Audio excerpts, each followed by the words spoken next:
Unicorn Chapter 12, Steele's Story. Sunlight shimmered on Dr. Wu's black hair, glinting off stray specks of fairy dust. Her almond-shaped black eyes looked out over the tangled forest. Even with that scar on her face, Pearl thought she was the prettiest woman she'd ever seen, and definitely the most mysterious.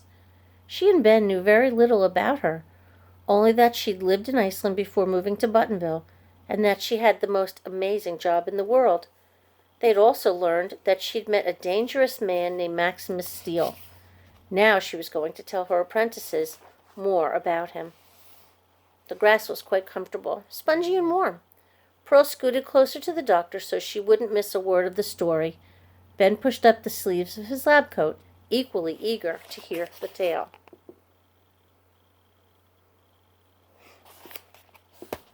Dr. Wu softly cleared her throat. As she spoke, she kept her voice quiet, continuing to watch the forest.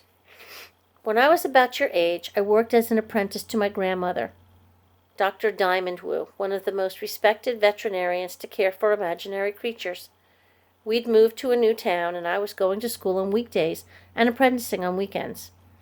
I was also on my school soccer team and in the marching band, so you can imagine how busy I was.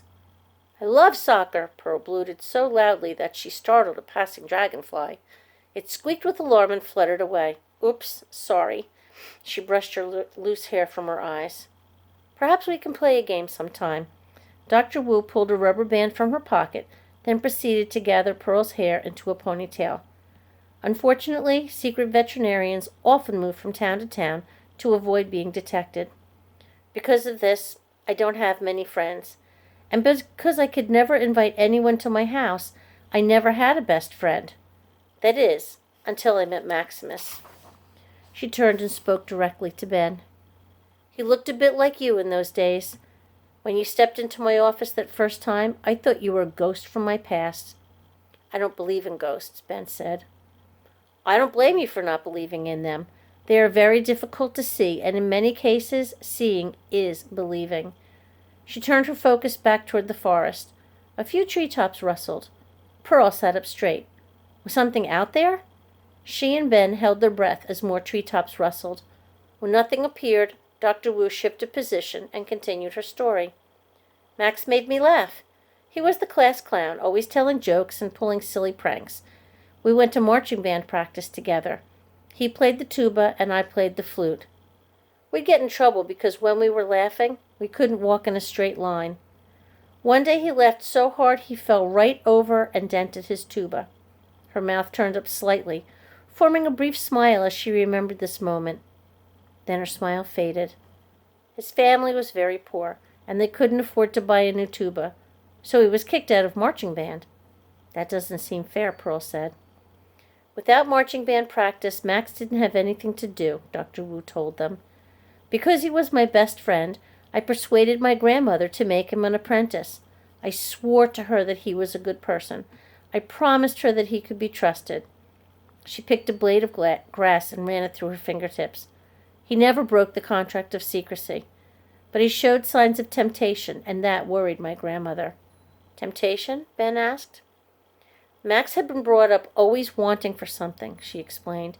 He never had new clothes or nice shoes. His family got their food from the food bank, and he was often hungry. When he saw all that the imaginary world had to offer, he began to scheme ways to get rich. He told me that we should take a few of the creatures and sell them to a zoo. Of course I refused. A Wu would never do such a thing.